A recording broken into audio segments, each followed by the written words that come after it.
All right, good evening. Let me remind you what we are doing.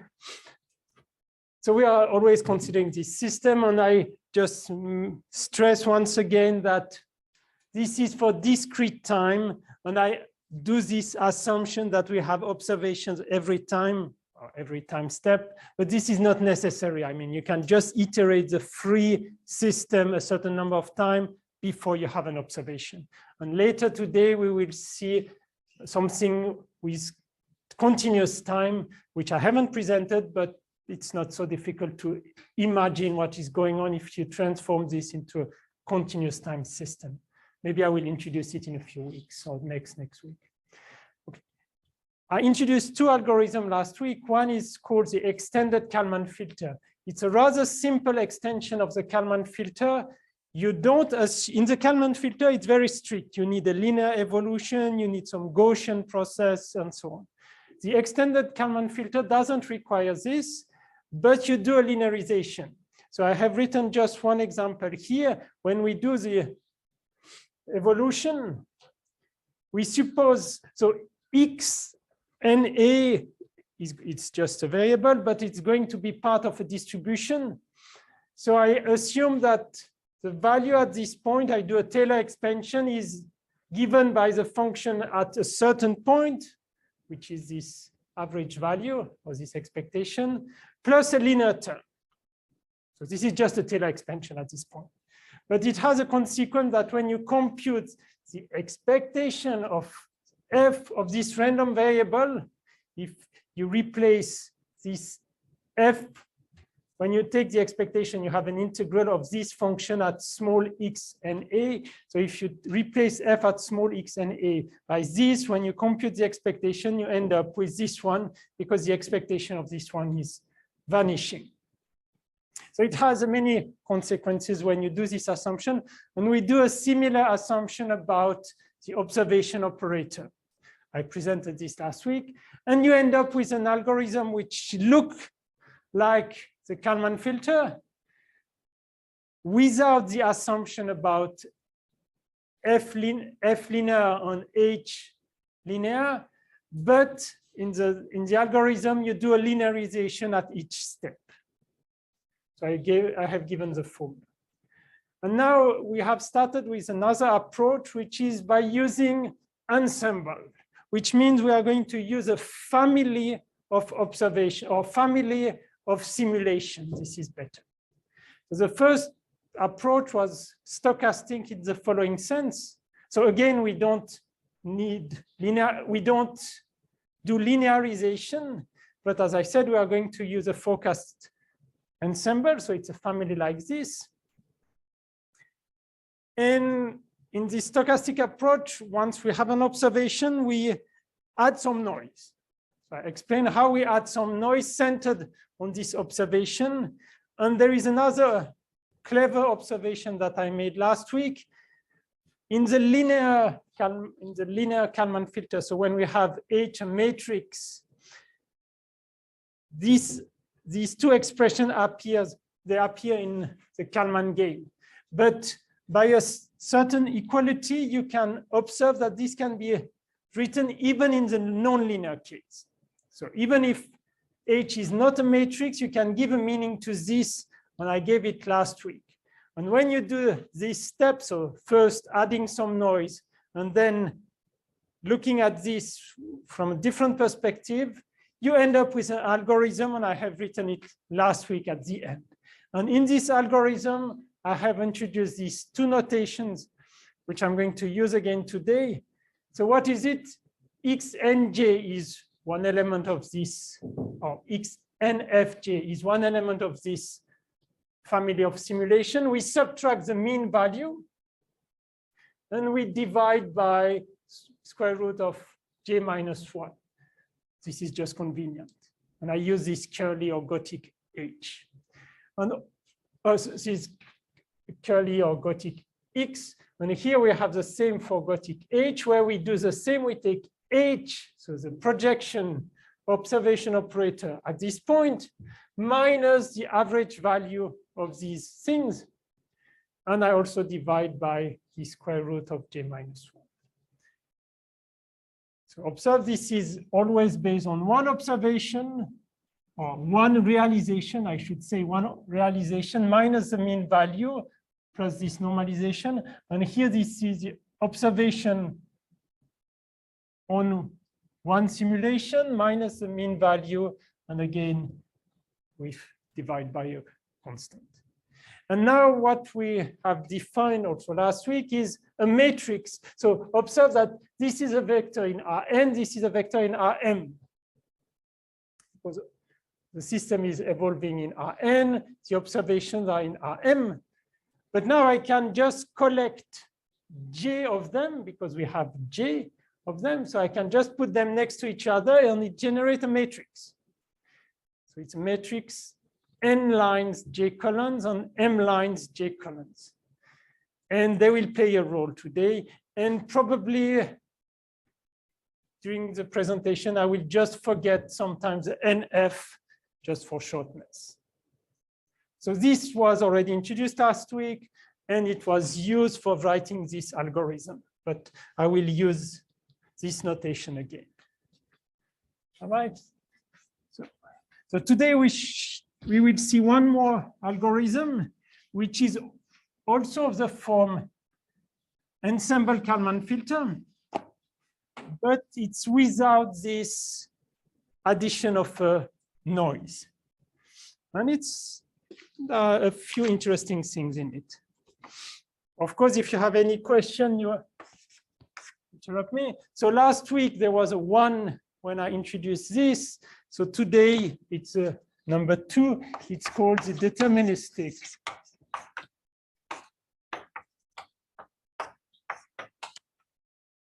ENKN. EN is for ensemble. So what, again, the idea is same approach. We like to follow the same approach, but without the stochastic noise.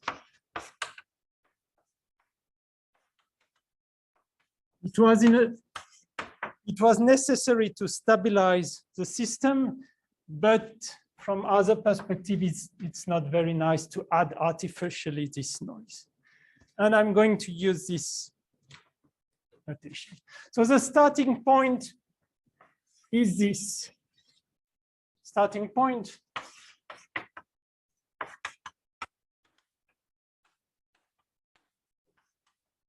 the focused ensemble. It says X, N, F, J, and J is between 1 and capital J. And remember, the first step is going to be, I just mentioned it in red. The first step is going to define the analysis once an observation is done. So once we have an observation, we will define this. And the next step after this is to evolve the system. So it will be to compute f of x, n, a, j. It can depend on that. So these are the two steps. But the main one is how to get the analysis from the focus. So the focus is always before the observation and then the analysis.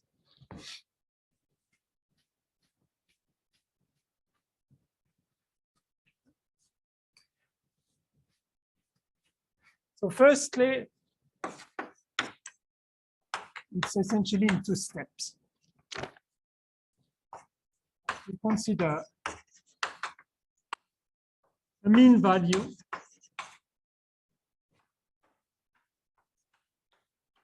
for x and a. This is a mean value we want to consider. So how we define it, x and a mean value. Something we do it, or we have already done last week. We take the mean value of the focused and we add a Kalman gain acting on the observation minus this H of X bar and F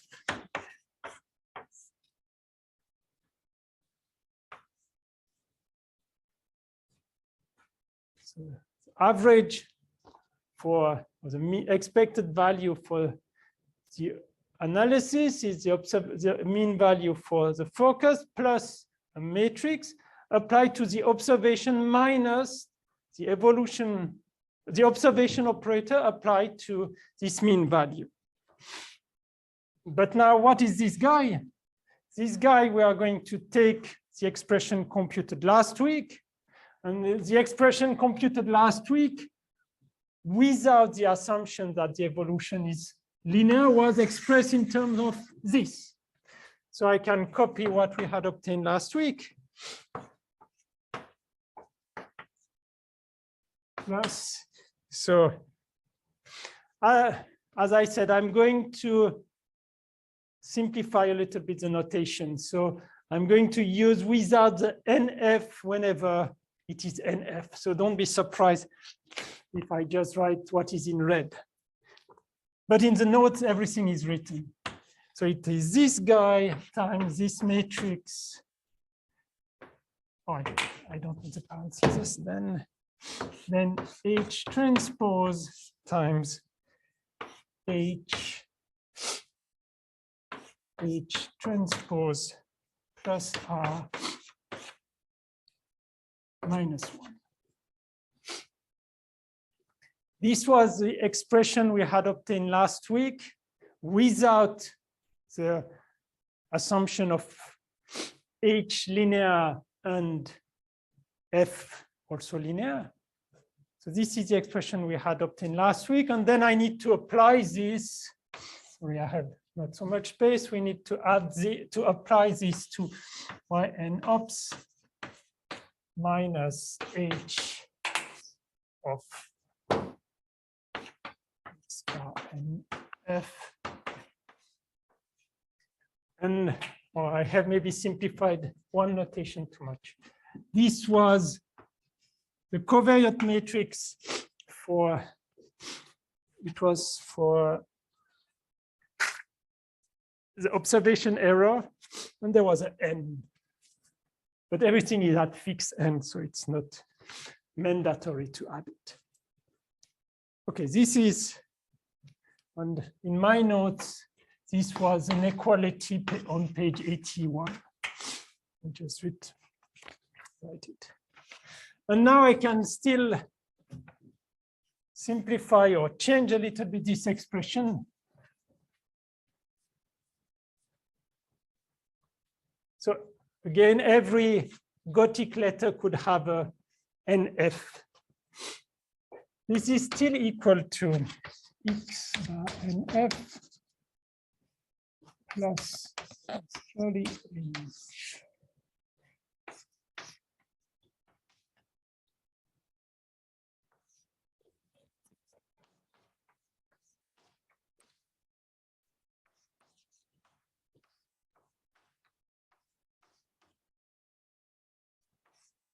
Explain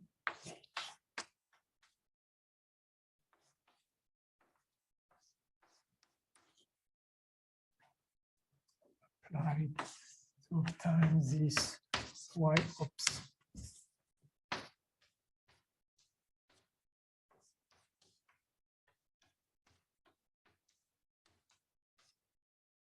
So what I have done here, I have just used for this equality, this is one Woodbury identity. There is nothing mysterious here. I already used it last week and it's written in the notes. When you have a product of matrices like this, you can use some identities which are just identities of matrices, and you transform this term into this one. There is nothing special. It's just some identities about matrices. All right. Why the last term is interesting is that, look, this inverse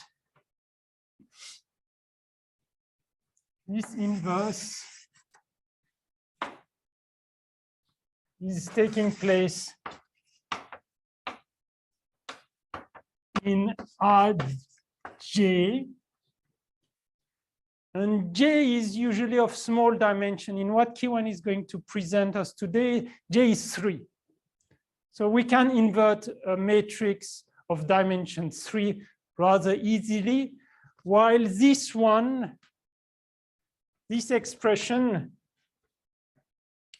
is, this one is in Rn, and n is usually bigger than J. So when you do some application, you would like to have some computation in the space of small dimension. And again, this is just some properties of matrices. There is nothing mysterious. So with this, we have defined a mean value for the analysis. So look, we have this focused ensemble.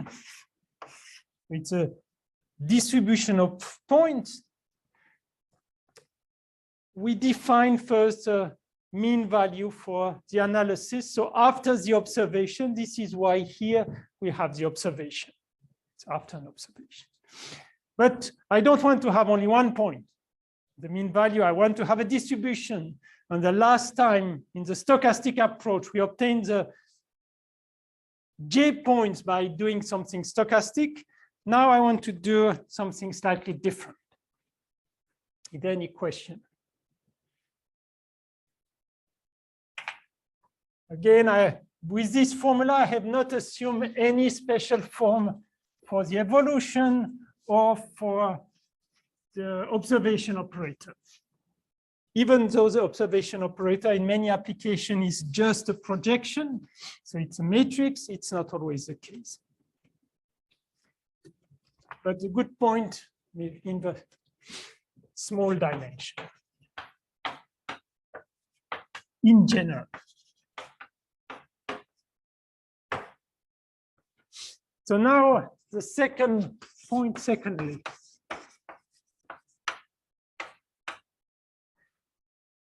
I want to recall that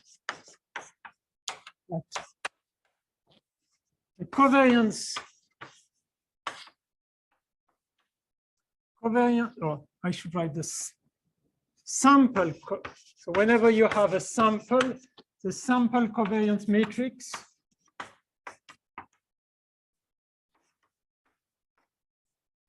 is defined by this PNF is defined by this expression 1 over J minus 1 sum of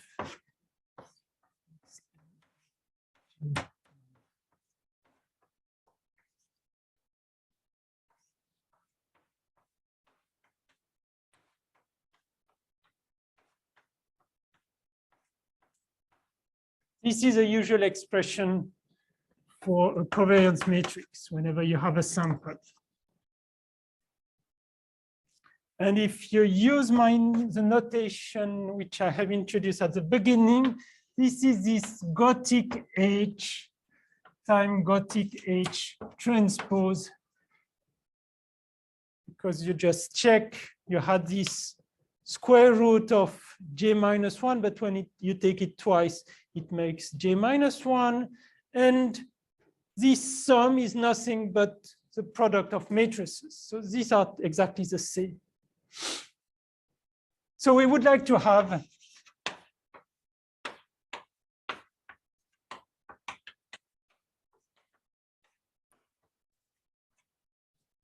now I would like to have something similar for the analysis.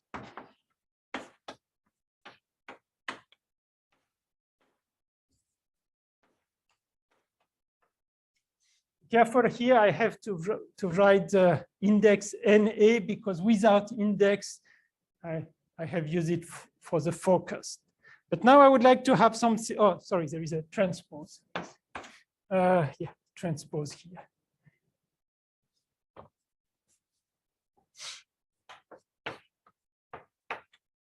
I would like to have something similar.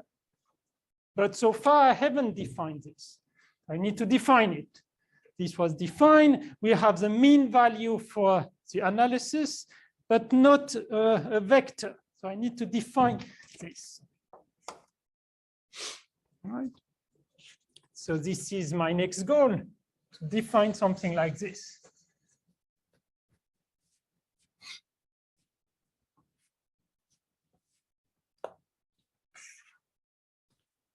So the starting point is the following thing.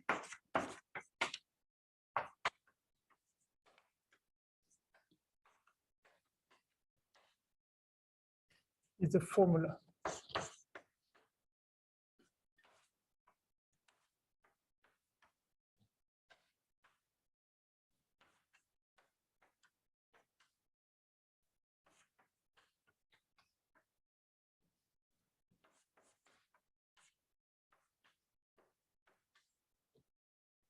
This is a formula which we have seen in the Kalman filter.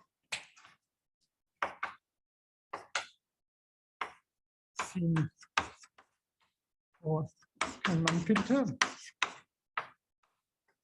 We would like to start again from this. Like last week, it's not well defined yet, because I have not assumed that the observation operator is a matrix. So for this system, it's not meaningful, but I take it as a motivation.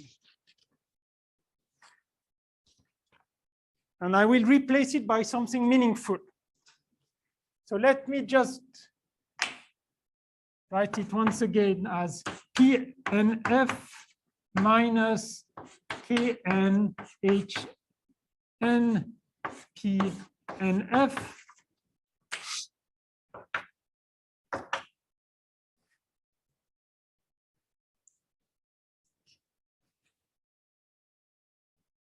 But now, so this is a motivation, I can replace by something meaningful.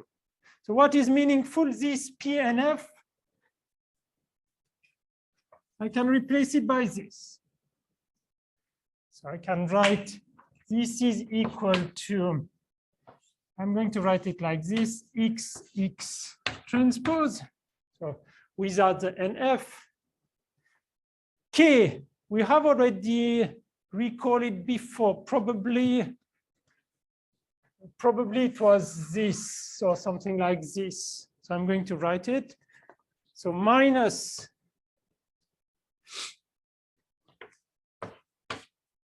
is H transpose 1, no, H transpose plus Rn minus 1.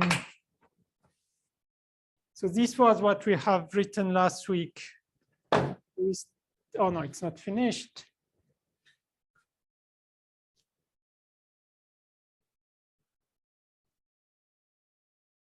Ah.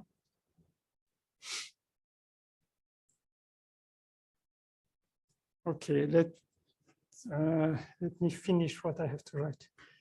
H and X. So where does it come from?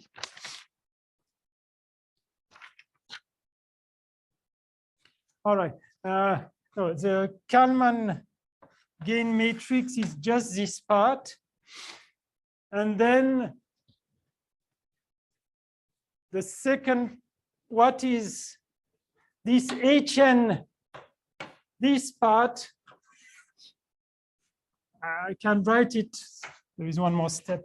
This is H X X T. No, X. Yeah. Yes, XXT. And this one is nothing but H. Like this. So what is missing is a transpose. So there is nothing special here. I have just written what is meaningful from last week, this Kalman matrix in terms of this expression, and then this Hn applied to X, which was this curly H and this one. So now, this was not completely meaningful in this model. I mean, in this setting, without the linearity assumption, this expression is meaningful. This is the point. And I can still write it as this curly X times 1 minus, I'm factoring a X in the front, so this X and this X in the front, minus H transpose H transpose plus Rn minus 1 H X T. I have just factor X and X transpose, right? Yes.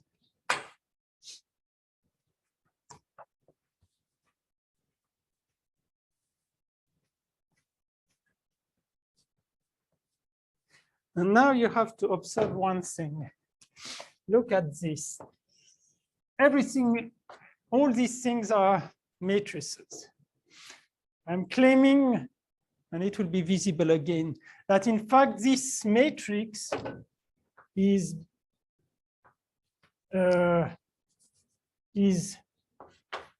bigger or equal to 0, but smaller or equal to 1 identity. You can a little bit feel it. It's true. This is always true. But look, because you have something which is positive plus a term, and here you have the transpose of, I mean, this matrix transpose on this matrix. So if you think about it, it's going to be bigger than 0, but the denominator, of course, you cannot speak about denominator because it's a product of matrices. It's not a simple fraction. But the denominator, in a sense, is bigger than the numerator, and it makes it smaller than 1. So this is true for matrices. And again, we will see it once more in the future. So this is always true, which means 1 minus a matrix which is between 0 and 1 is still something positive, and you can take a square root. And the square root of a matrix is well defined. So square root of a matrix is a matrix which satisfies the square root time itself is the initial matrix. So this implies that 1 minus HT, then HHT plus Rn minus 1H. This is bigger or equal to 0 as a matrix, which implies we can define the square root.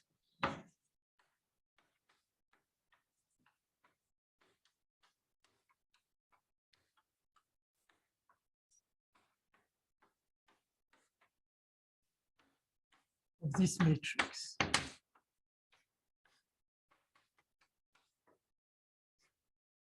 We are going to set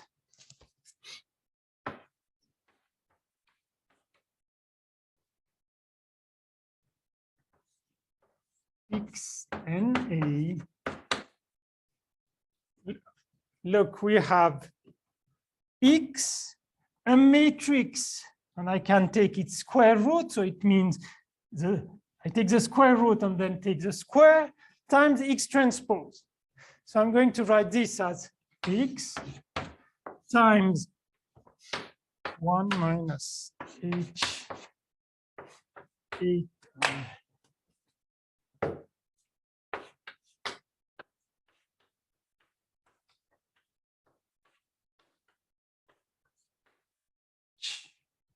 there is a transpose in the first one.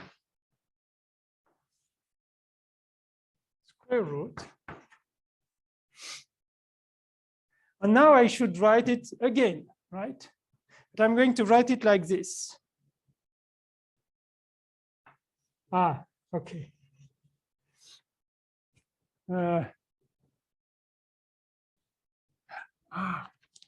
Okay, such that. Sorry, I have been a little bit too fast, but I will explain. PNA is XNA.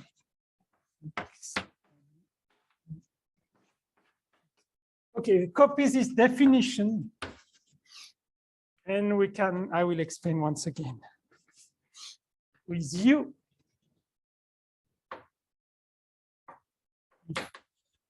U satisfies.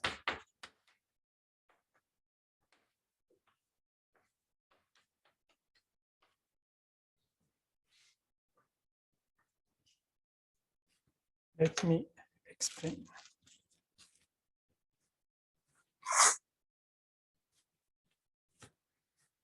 So now everything is on the blackboard, it's simpler. Remember, I would like to define a Gothic X and A so that we have this. First, I write it in a not very precise way. But then I replace its expression by something meaningful. And we have this. Now I observe that the matrix in the center is positive. So I can take its square root. So it means if I define, first without this U, if I define this X and A as this X times the square root, then when I take this times its transpose, remember the transpose reverse the order, you get this times the transpose, but the transpose of a square matrix is of a symmetric matrix is a matrix itself. So we are going to get it again, this one times X transpose. But I have even more freedom. I can add a U, which is an orthogonal matrix, because when I take this guy times its transpose, you are going to have in the center U times U transpose, which is 1, times this guy times itself, and then X and X transpose, which is exactly what we have here. So this is the most general solution. And I have added this U because we are free to have it, and it gives us some freedom. Sometimes this is called gauge covariance. You have some additional freedom. So you add it, and if you can use it at some point, then do it. So it's for free. I mean, if you add this U, it's for free, you can use it. But it has to be an orthogonal matrix. Now I didn't mention the dimension. This is a J times J. I should have written, and again, this is a J times J, you can check. And U is a matrix. Everything is J times J.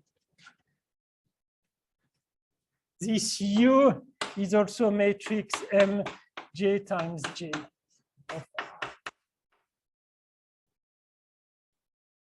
And you can check this is of time J times J. This is why we can take the square root. It's positive on square.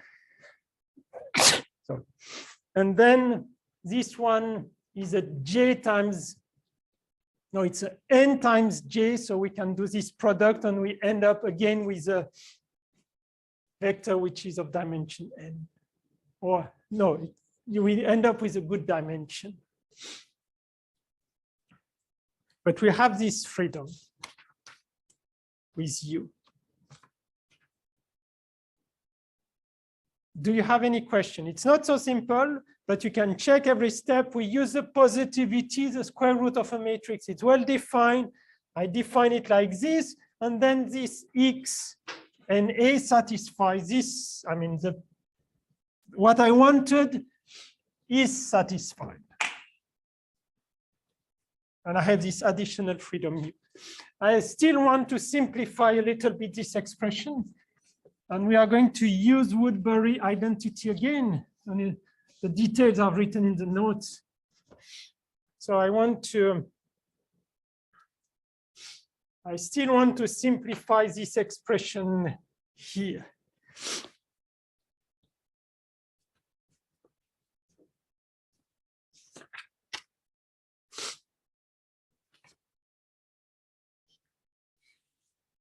Let me just.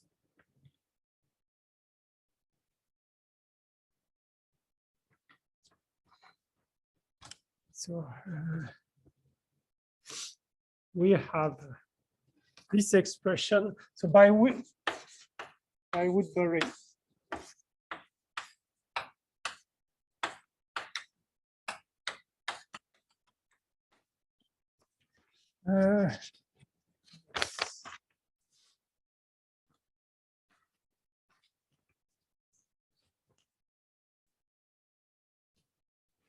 So the first thing is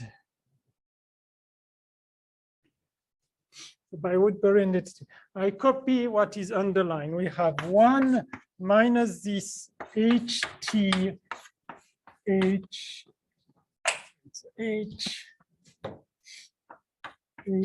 HT plus Rn minus 1 H. Now I use, as I said, this Woodbury identity. We obtain 1 minus 1 plus H T Rn minus Rn minus 1. I could forget this N, but that's okay. H minus 1. H.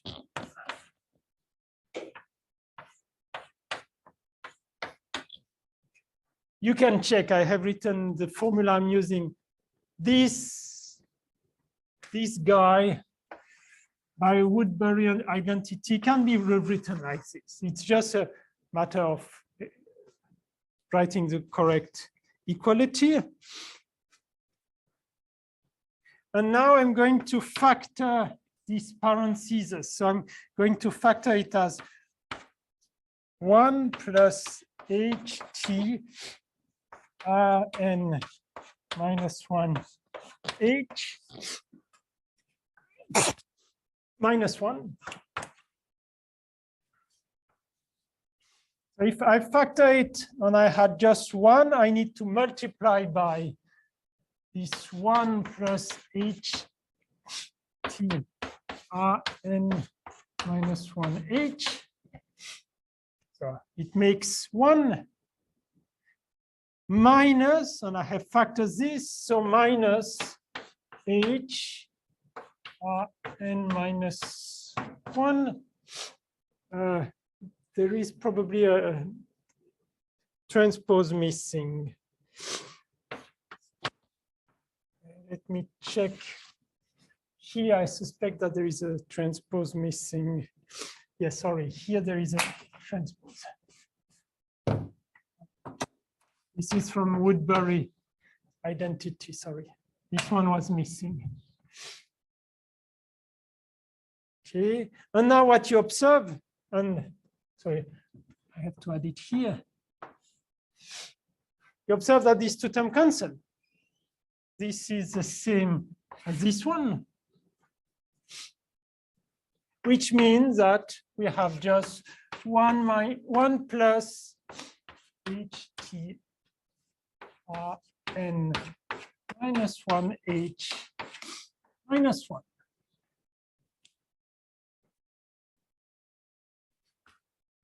Okay, so we have simplified one expression. And what is this one? Again, I should write this is a J times J. So look, we start, I didn't use 1/2, but I had this expression. I replace it by what is there.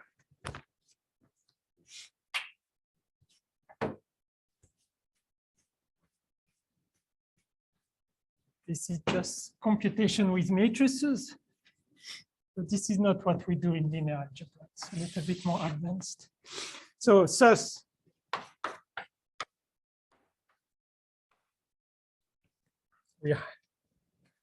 if we can set T is equal to essentially this expression, 1 J times J plus H transpose Rn minus 1 H minus 1. This is this expression. And then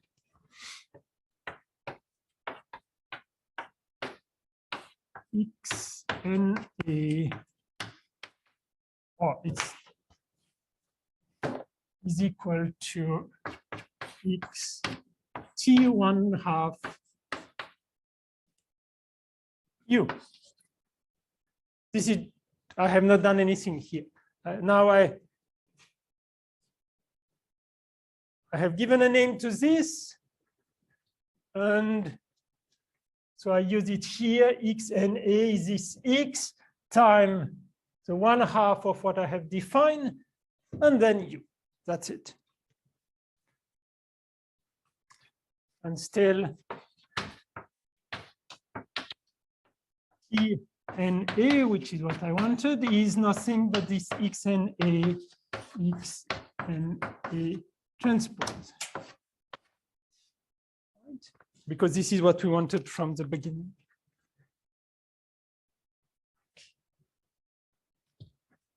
But now it's almost the end of the construction. Remember, this, I would like it to be equal to a 1 over J minus 1 sum of X N A J minus X N A this times the same thing transpose.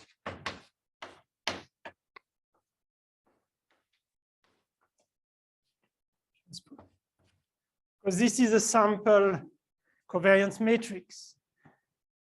So I'm going to compare these two expressions. This is a product of two matrices. This is what I would like to have. So I'm going to, I haven't defined this, but precisely I can do it. So we can set X and A index J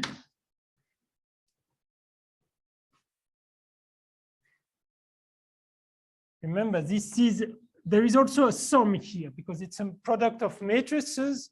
So I'm going to say the column of J of this guy is this one. So we can set J is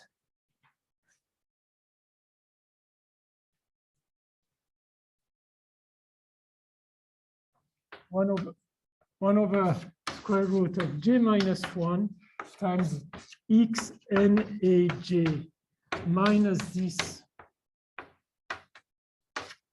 It's just by identification, which is equivalent. Maybe I should mention here, be careful, this index means column J. It's still a vector. And this is equivalent to X N A J, which I want to define, is nothing but X R N A plus square root of J plus J minus 1 X N A J.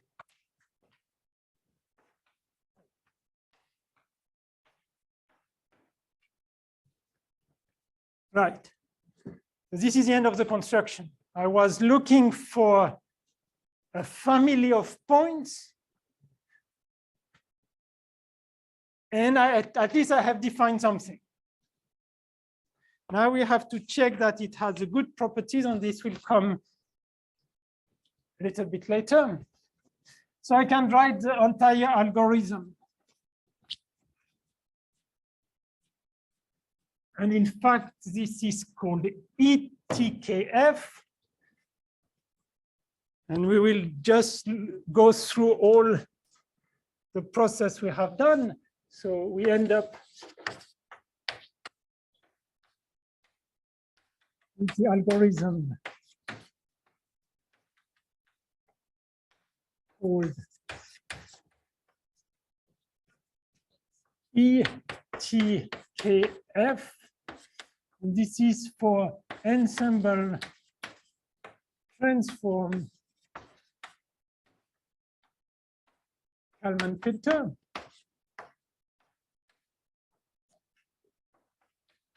You should observe that I have used Woodbury formula many times, but essentially that's all. There is nothing mysterious. So ETKF. So the starting point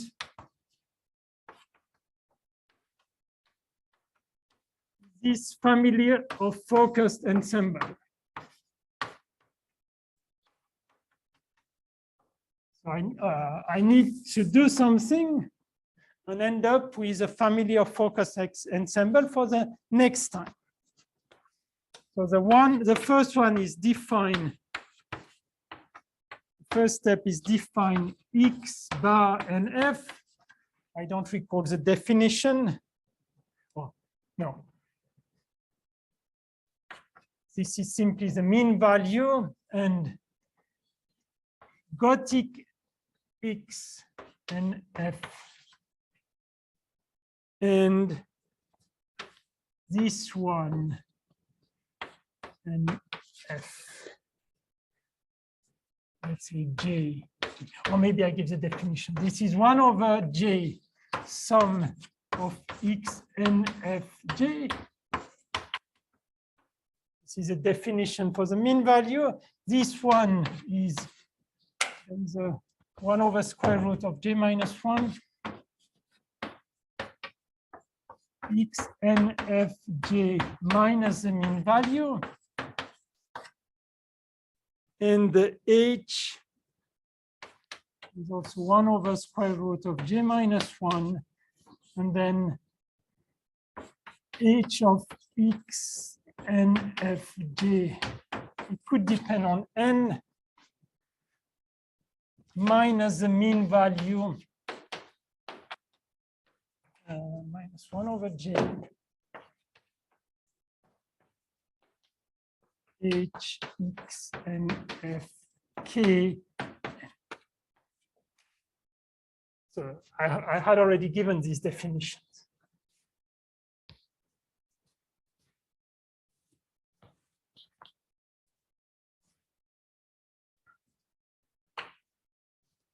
This is on set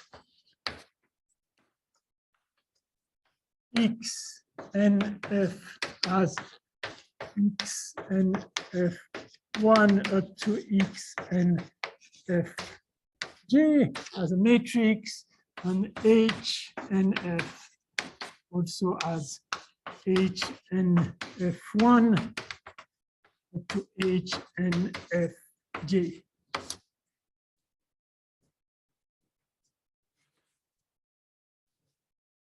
Okay, this is something we have already done. Then set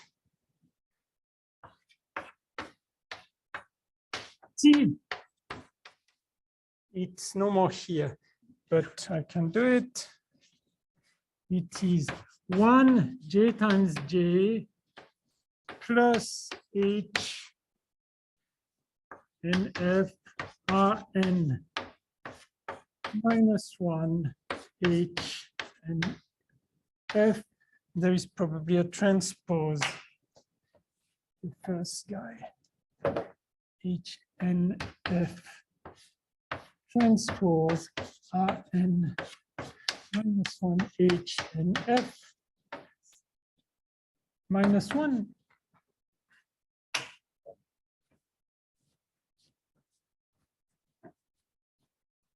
As I mentioned before, this is just the expression I mentioned before.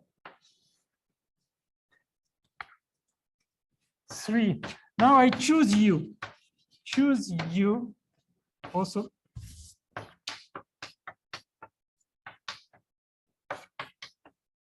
orthogonal. and satisfying. I'm going to add one condition. It's not only orthogonal, but it satisfies U times 1, 1, 1. This vector 1, 1, 1 is equal to 1, 1, 1. We will see in a second why. And I'm just in the future, I'm just going to call this vector the red one, but be careful, it's not the identity. It's 1, 1, 1. I mean, it's a vector 1, 1, 1. That's it.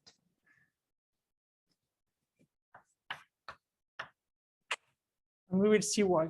So it's an orthogonal matrix satisfying this. For example, the identity. If U is the identity, it's clearly orthogonal and satisfies this. But you have other one. And set X and AJ, it is X and F hat average plus X.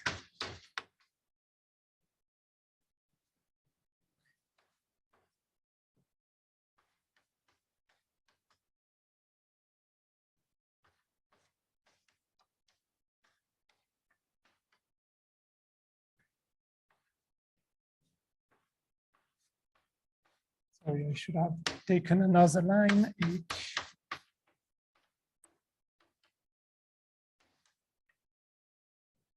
So remember, this guy was a first term which was constant. I mean, it's not depending on small j, plus the square root of j minus 1 X bar and F T 1/2 U, and then this is colon J.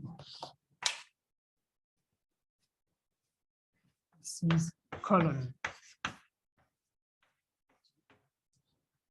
So I had already defined this. So it's one term plus this T, because it was in the Kalman matrix, this guy applied to this observation, plus this new term.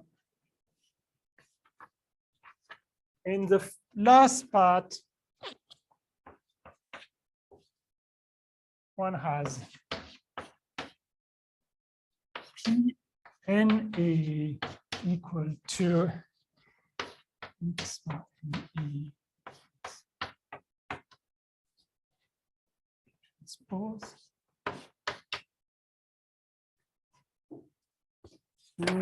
Oh, but in this, okay, I need to define, this matrix here is X bar and A.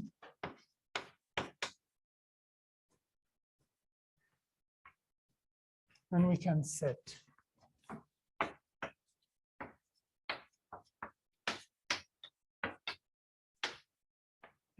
X, the final step is X n plus 1 focused J is F of X n A J. And if necessary, we can add this model error. This is the end of the algorithm. So let's check. We started with a Kalman, with a ensemble, focus ensemble.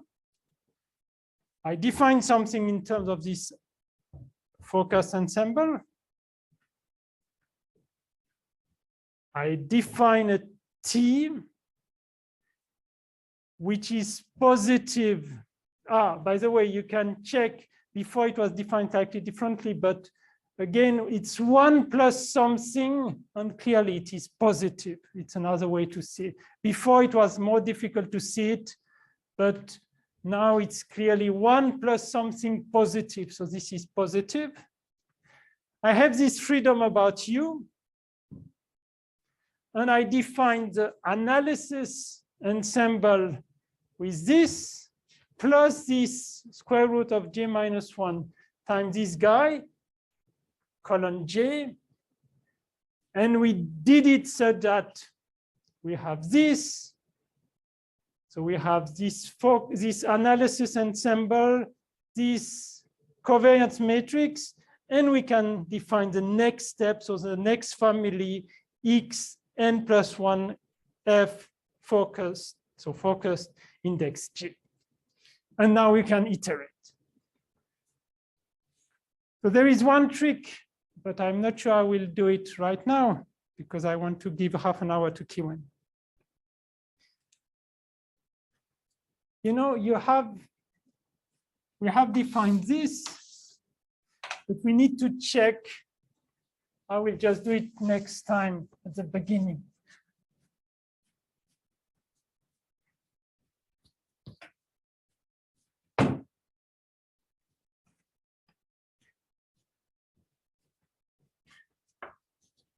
We have to check that this 1 over j sum x n a j is x bar.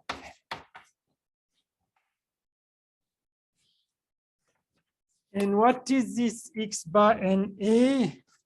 Maybe you remember it was this a long time ago. I call it x n a bar.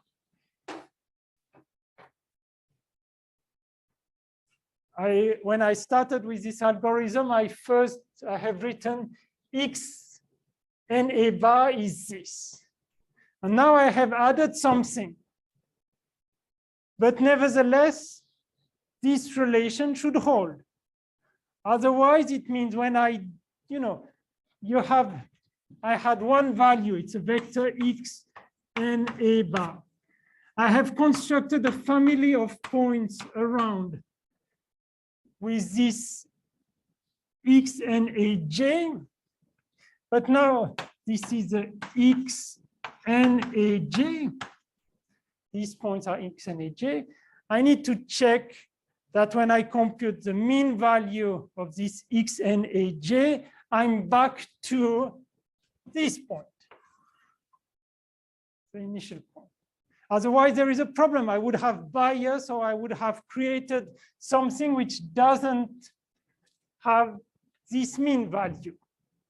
And exactly this condition, but I will do it next week. Exactly this condition is what we need to check that this equality holds. So it's already written in the notes. If you want to have a look, you can. Otherwise, I will do it next week. We need to check that by adding this term, so it means by creating these j points around the mean value, we didn't create any bias. But this is true because of this relation. So I will just finish with this next week. Do you have any question? So this is a new algorithm. So we have seen Kalman filter. We have seen extended Kalman filter, which use linearization. We have introduced a stochastic one, where you add some random noise. This one is not stochastic, but it uses some clever way, the Woodbury identity. But we still have to check one small detail. So I would like to, Kiwen is going to use this algorithm. So I need just 1 minute to change the setting because she will project it. The one online, I will stop sharing the board, and then you should be able to see the presentation.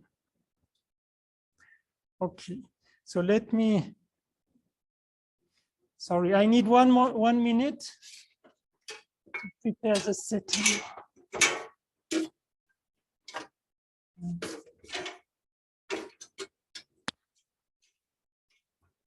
What is this? Sorry, I should have done this before.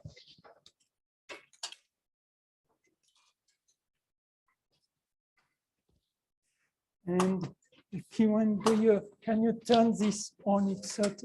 I hope so. Oh, where is this? No, this is down out here. Try to turn it on.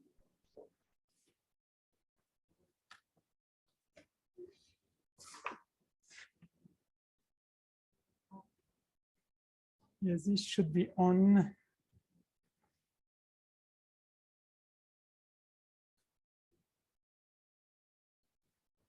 Does it work? I hope so. I did. Ah. It doesn't? I should have checked. Ah. Okay.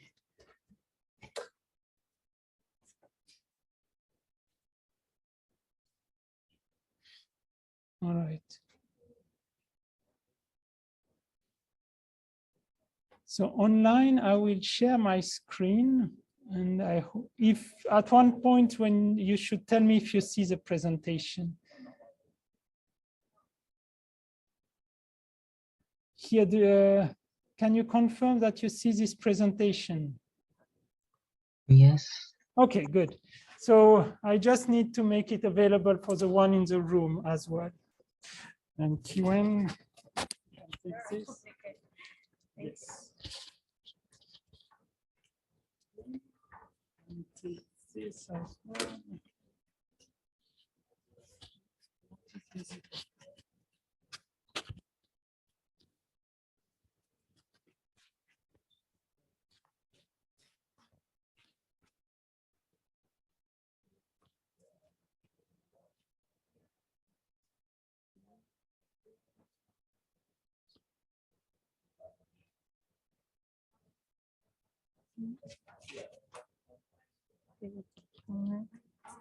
Correct one. Yes, it is. Oh, okay. All right, good. So online, do you still see the board? See the presentation? Which do you see my screen still? Yes. Okay, good. So it should be able to make it bigger.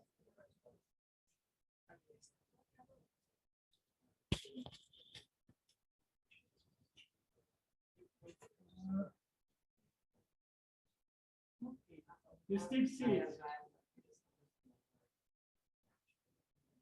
Okay, Kiwen, so I guess you can start. Okay.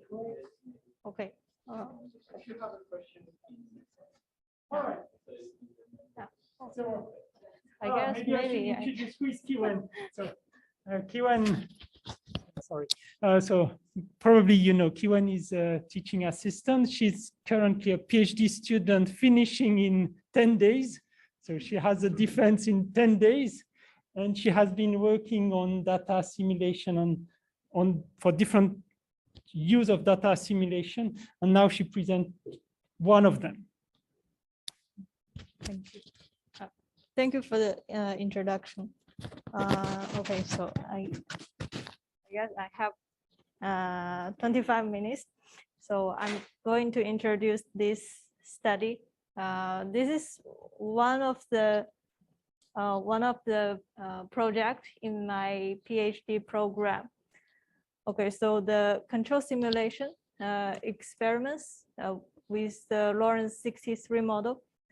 So this phrase was introduced by Miyoshi sensei. And we are going to apply these experiments to Lawrence 63 model. Okay, so in this talk, I will introduce the model first and the aim of the study, and then the design of these experiments, the results, and the summary and future work. Okay, so first is this Lawrence 63 model. It was introduced by Lawrence in 1963, so why it called Lawrence 63. And you can see that this is a very simple differential equation system defined by three equations. And we have three variables, x, y, and z, and three parameters. These three values also chosen by Lawrence, and it gives a chaotic solution of this system.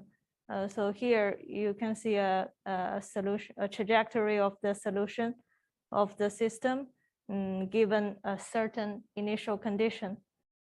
And here I just show plot all of the points, and you can see that it is like two wings, many circles, two wings, or two regimes.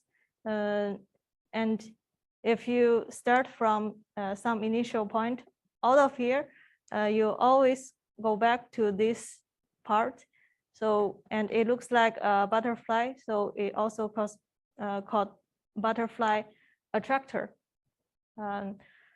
So also if you only plot the value of x, the first variable, you can see that the value stay in positive side for some time period and then change to another side and finish maybe one or two or more circles, and then it go back to positive side. So a shift to one side to another, from one side to another side looks like randomly. And then let's look at more information about this model. So when I compute the solution, I use the Runge-Kutta fourth order method. So it's just a numerical approximation to find the solution of the system. And I compute it in array 0.01. And so here is the x value. And then I find the solution of the system in a very quite long time. So these time steps, one time step is this delta t 0.01. And I call this solution the nature run. So among these solution, we have about 100,000 cycles. And I define the one cycle as from one maximum point to another maximum, to the next maximum point if it didn't change the side, and from the bottom to bottom. If it changes side is from the one extreme point and to another side extreme point. So this is one cycle. And then on average, it takes 65.1 time steps to finish one cycle. And here it changed the regime from one side to another side about 45,000 times. So on average, in every 2.3 cycles, it will change to another side. So change the side, change the regime happen frequently. And there is one more truth about the system. Change the regime is not easy to predict. So if you are interested in this, you can see the reference number 2. Okay, so with all of this background information, we are going to introduce the aim. The aim of this study is to keep the attractor staying in only one of the regime. So let's say when X is negative, it is the cold regime. When X is positive, it is the warm regime. And we would like it only evolve in one side, in the warm or in cold. So it's just experiments. And one quite essential point of these experiments is we don't know the true value of the system. So these are true values, and we don't know the true values.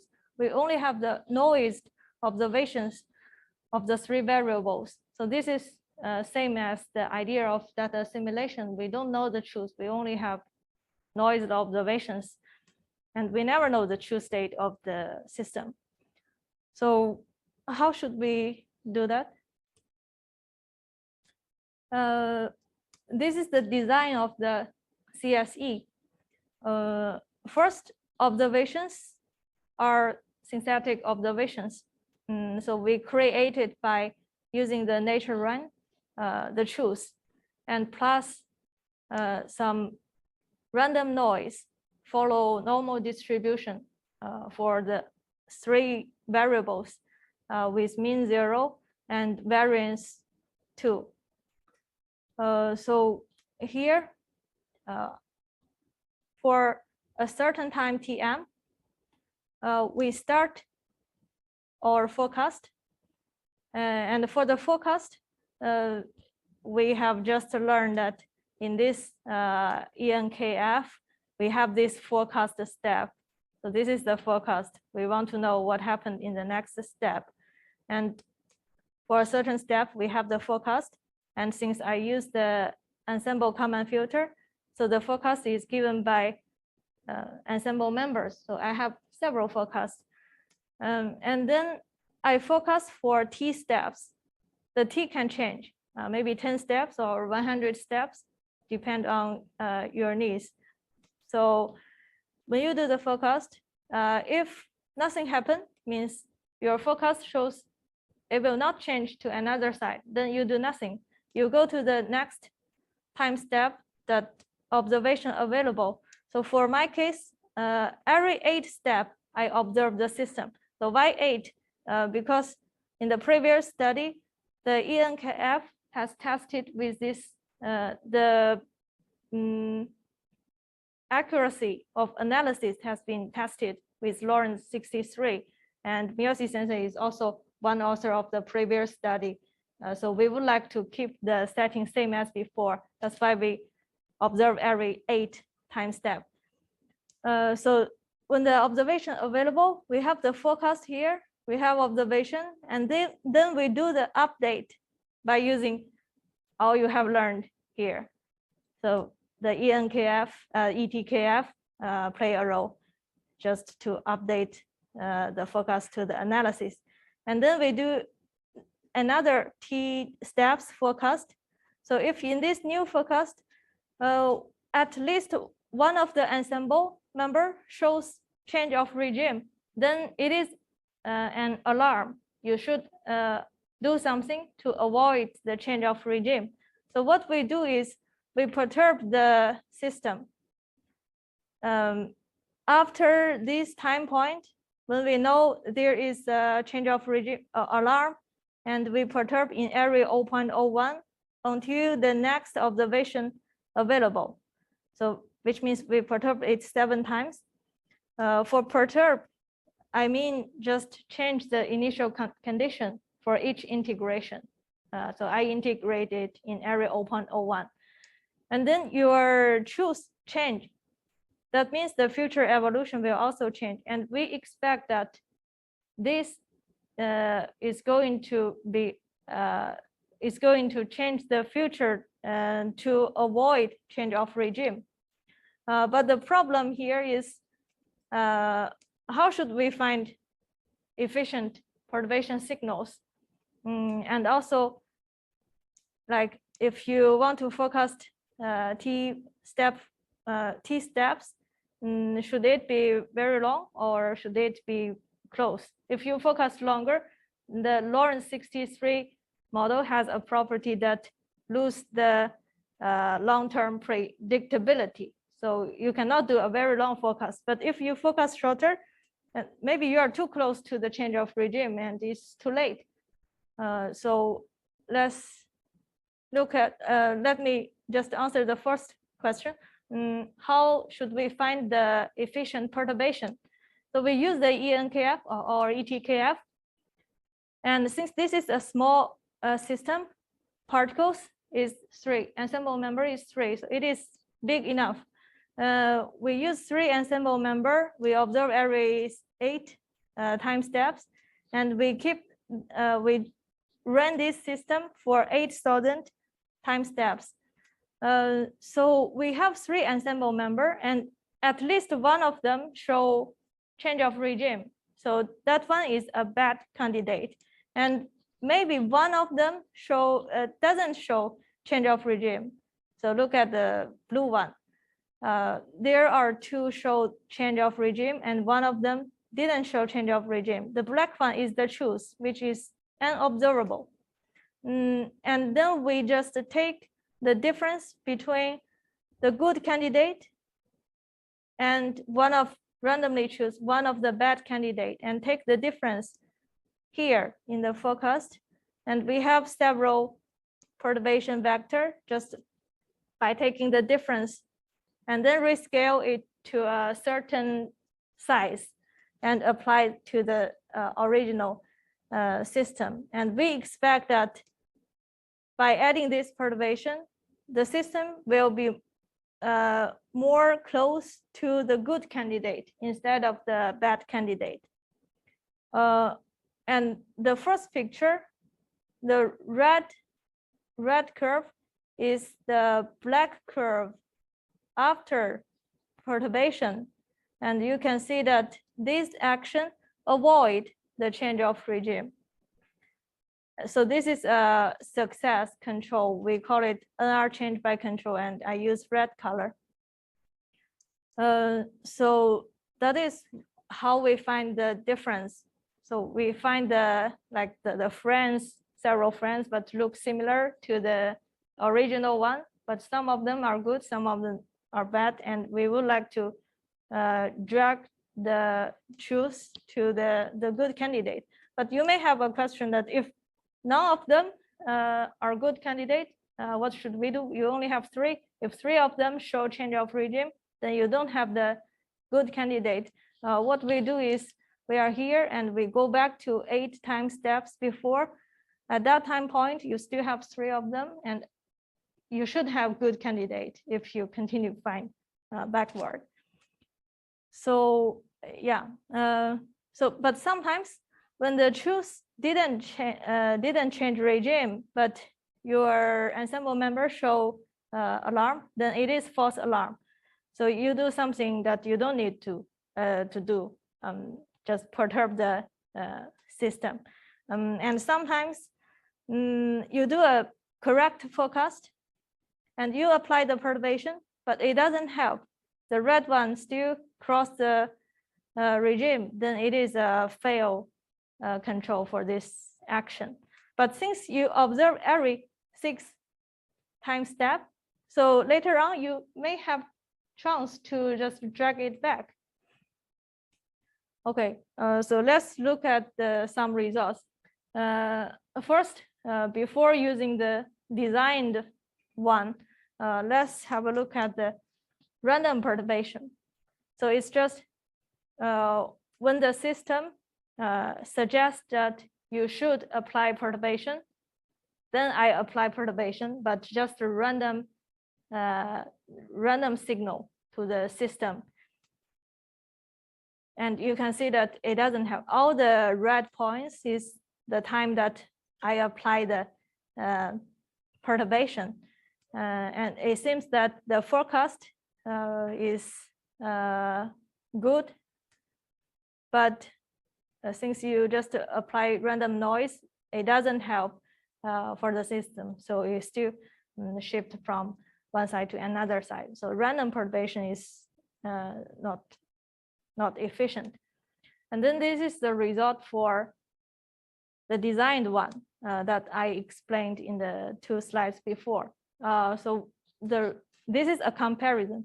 The left-hand side is the original truth, and the right-hand side is with control, with perturbation. So, and they start from the same initial condition. So you can see that this one stay in one side for a quite long time. Okay. And in this movie, I draw the direction of the perturbation vector. So you can see those arrows. When it is blue, we do nothing. When it is other than blue, we apply the perturbation vector.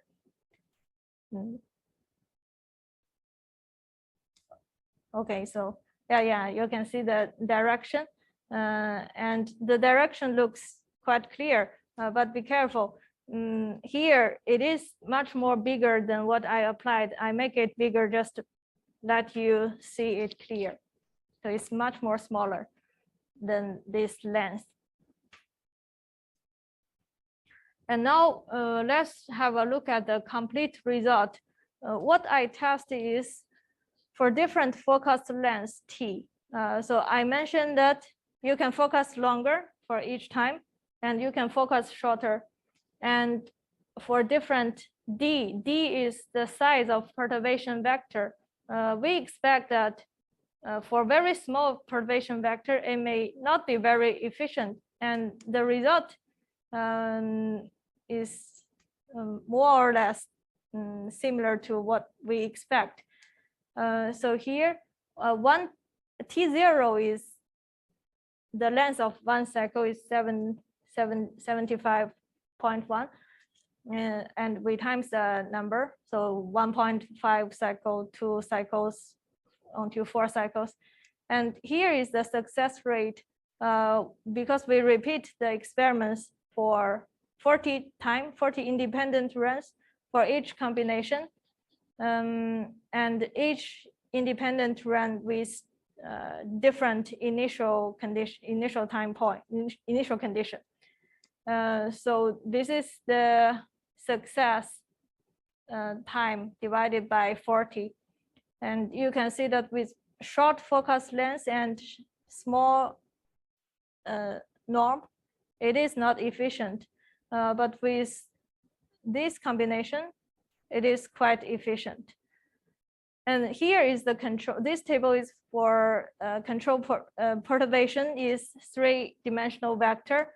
And we also test with only perturb 2 of them or only 1 of them. So there is a truth about ETKF applied to Lorentz 63. If you only observe one state, then it is not good for the analysis. But it seems when you only perturb one state, it is still efficient for the CSE experiments. Okay. So one more information about this study is the efficiency. So in the several slides before, I said that we have the action that directly avoid change of regime, regime change. And sometimes we don't need to apply, but since we have the false alarm and we don't know the truth, we apply it. And sometimes we do correct forecast and we apply perturbation, but it doesn't help. So there are 3 kinds of perturbation, and I call it false alarm. NR change by control, the red one is the success one. No NR change by control is applied but doesn't help one. And you can see that it seems like most of them are false alarm. And we are interested in what is the effect of false alarm first, and then does it hurt the experiments, and if does it still have some good effect for the experiments. So here I just show the results. This graph is for a certain forecast length, 40, 0, and different size of D, the norm of perturbation. First, the first observation is that if you use very small size of perturbation vector, most of the time you are doing the perturbation. So along the run. And if you use big perturbation, then you only perturb it very few times and the effect lasts for quite a long time. And then you can see that FA, the false alarm, is always share very big among all of the perturbation. So we want to know the effect of FA, and then we just remove all of the false alarm. In fact, we assume that we don't know the truth of the state. So it means that you don't know which of them are false alarm. But since this is an experiment, we know the truth, and we know which forecast is false alarm. So we can remove it when we know that it is a false alarm. And here is the success rate. Remove false alarm for this combination, D is equals to 0.03. If you remove it, compared to the original one, it decreased a little bit. And for the second one, I would not say it is an increase. They look similar when you remove all of the false alarm. And here it also similar. So for the D less than 0.1, it seems like without false alarm, the success rate doesn't change so much. So it doesn't hurt the experiments. But if you remove the NC, means a correct forecast, but the perturbation doesn't help in one action. If you remove this blue one, the success rate decreased to 0, to almost 0. Here is almost 0.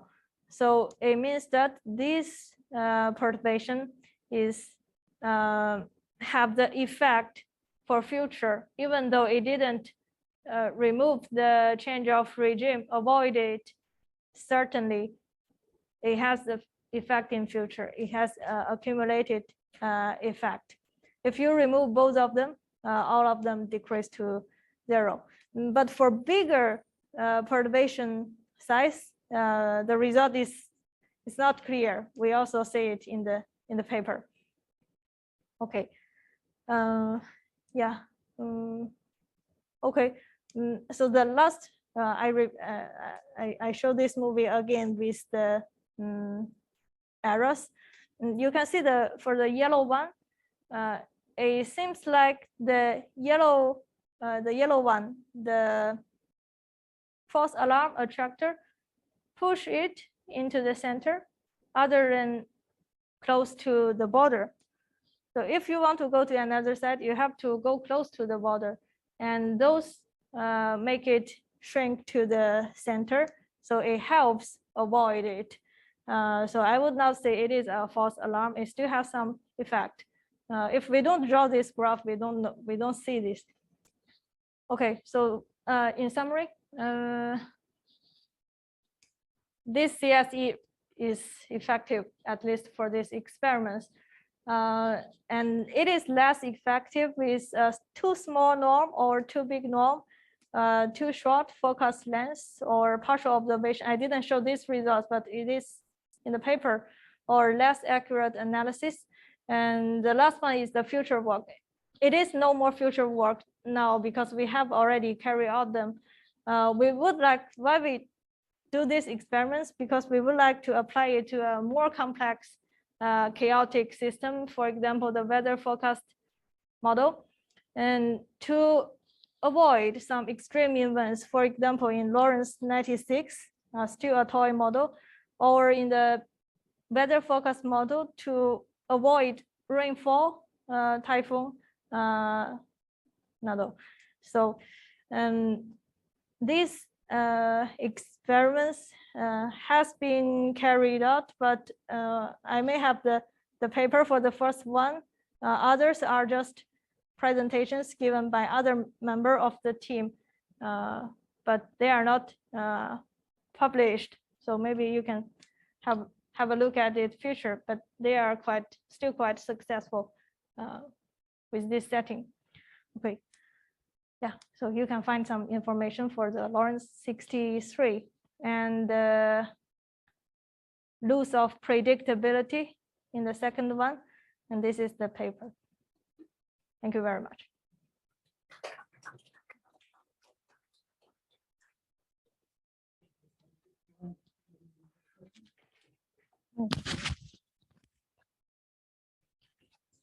Okay, thank you. I will put this on the website.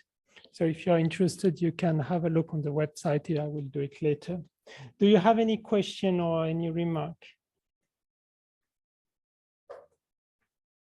So again, the only difference, she has really used everything that we have introduced. The only initial difference is that she's using a continuous time model.